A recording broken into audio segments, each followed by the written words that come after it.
Hello everyone out there on YouTube. I thought I would at least do one positive video since I'm probably going to do a ton of negative videos next.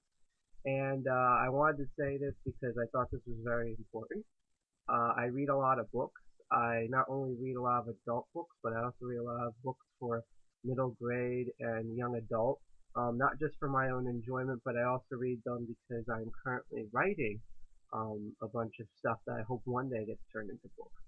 And I one time checked this book series out, Percy Jackson by Rick Riordan, which is weird because I wish I had it with me. I'm still actually looking for where the book is, but I remember when he used to write those I think it's called Tresnavar mysteries, which were really, really good. I had the book called Southtown. I have no idea where it is in the house. I want to read it again.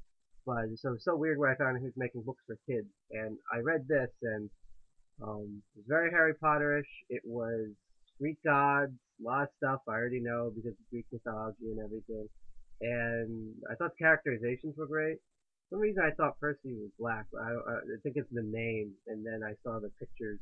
Although I heard a lot of people had problems with those pictures anyhow, with Grover's and Annabeth's hairstyle and stuff. But I thought this was okay. Everyone called this the American Harry Potter. I'm sure it gets better as the series goes on, like Harry Potter did, but I thought this was okay. But you know what? We can say screw this and move on because this one is really freaking awesome. This is the one that I think people should really care about. Called the Kane Chronicles, the Red Pyramid. Look at all this action and cover and stuff. And it's also a really thick book. I mean, look at this. It's like really well sturdy built. And there's like little pictures and things in it. And I read this cover to cover, and this has been one of the most exciting.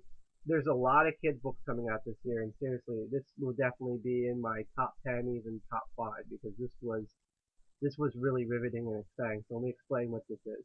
Um, there's two characters, Carter, who is this sort of tweeted up kid who constantly travels all the time, so he never has a permanent life, which reminds me a lot of my life traveling around the United States a lot when I was a little kid.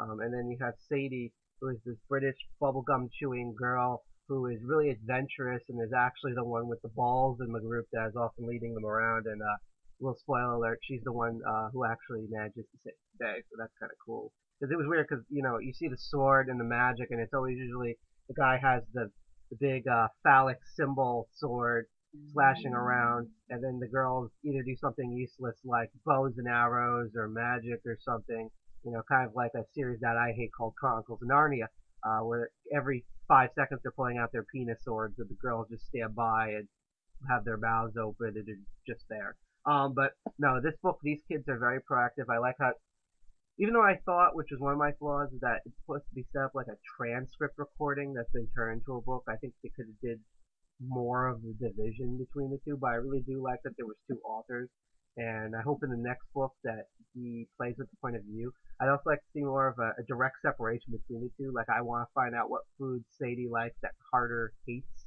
and what music Carter likes that Sadie hates, and things like that. You got little pieces, but you didn't get it. But it's understandable because they really had to get through the plot. Not only is the plot, the direct plot itself neat and has a lot of good emotion to it, but there's two things which is why I really, really recommend this book. One, Rick Riordan actually, even though he taught Egyptian mythology, he had to do a lot of research on his blog because he had no idea of Egyptian magic. Now, I'm a big, huge Egyptian nut. I know how to write.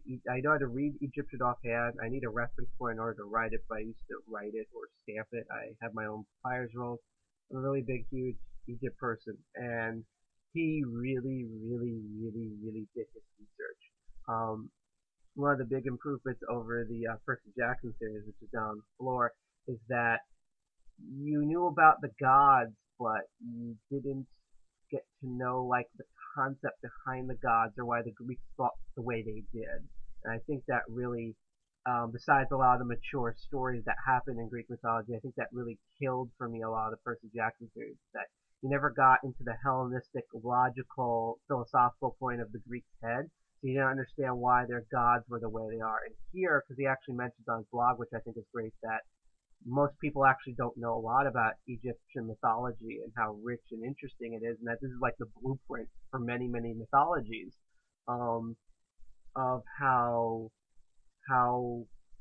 uh, that most people don't know much about it, so he has to explain what it is, which includes how the Egyptians thought with like geometric patterns and how that the gods have to take up hosts that you have to allow to be possessive of something to be in this world and the whole magic system and all that. So ironically, not only you get to really understand Egypt, but I think it makes a great contrast with what you understand here. He often uses Greek gods and modern examples as contrast, like what we think of as God today with the Abrahamic religions versus how they actually viewed it. So, and with the magic and everything, which I must say, it's as interesting, or if not better, than Harry Potter's magic system. And I'm a huge Harry Potter nut, so I can legally say that I was a big fan back in I think like early '90s. It's as interesting as all of that, where you learn the different words and all the different intricacies. But the thing is that this is real. They actually practiced crap like this in back in ancient times. So just that alone, it's like stunning. So this is awesome. If you love Egypt, you have to get this book. Any age doesn't matter. Just get this book. The other great thing about this book is that um, Carter and Sadie's parents did their father, excuse me, a little sick. Carter's and Sadie's father is, they say African American, but I'm sure it's more of an Egyptian because Egypt is part of Africa, so technically, so I guess you could say that.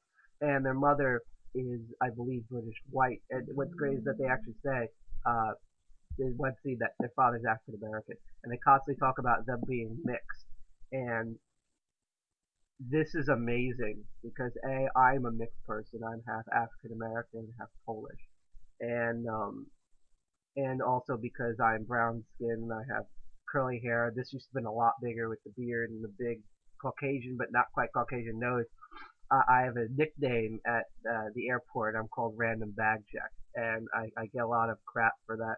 And what I was amazed, which he actually said in an interview he put in here on purpose, is what a lot of brown people and also what a lot of mixed racial people go through. For example, because Sadie is lighter skinned, when she is with her father, with her brother, no one thinks they're related. And that's something that I personally have experienced myself a lot. People, when people see me with my white mother, more so than even my black father, no one thinks that I'm their son. It just doesn't even cross their mind. And in fact, I've actually had my white friends over, and when people would come over and try to find me, they would actually talk to them, thinking that they were me because they see my mom, so they think that the kid automatically is white or not brown. And then Carter has to go through the airport, and the police automatically suspect him for a terrorist, and so basically, besides the fact that I like Egypt, and also that it deals with a lot of mixed racial people stuff, so this is very a book for minorities, which is awesome to see such a high profile author actually try to deal with this and sit down and think of it instead of just whitewashing everything. This is a book that I wish I had growing up, and well, better late than never. Get this book. This is awesome. The only thing that I hope for is that I actually have like a cast list in my head for like all the side characters like Seth and Thoth and Zia and stuff. And the only thing I can think of is that okay, that's Airbender. People often argue that it's ambiguous and stuff, and the casting they did was wrong. It's whitewashed. I've seen a lot of whitewashed movies, and people often bring, well, it's written, it's a fantasy, but here they say they're African American. They say that they're mixed, that this is an African and particularly an Egyptian world. So if the casting comes and they're not that, we have to shoot the studio that did that. We have to kill them because they say it right here, so there's no goddamn excuse. Well, anyhow, please go buy this book. This book is awesome. Anyone from 8 to 88, awesome. And stick around, I guess, for more videos. I guess I'm getting used to this vlog, and I still don't like it, but I'm getting used to it. But anyway, please buy that book. It's awesome. Okay, thank you. Signing out.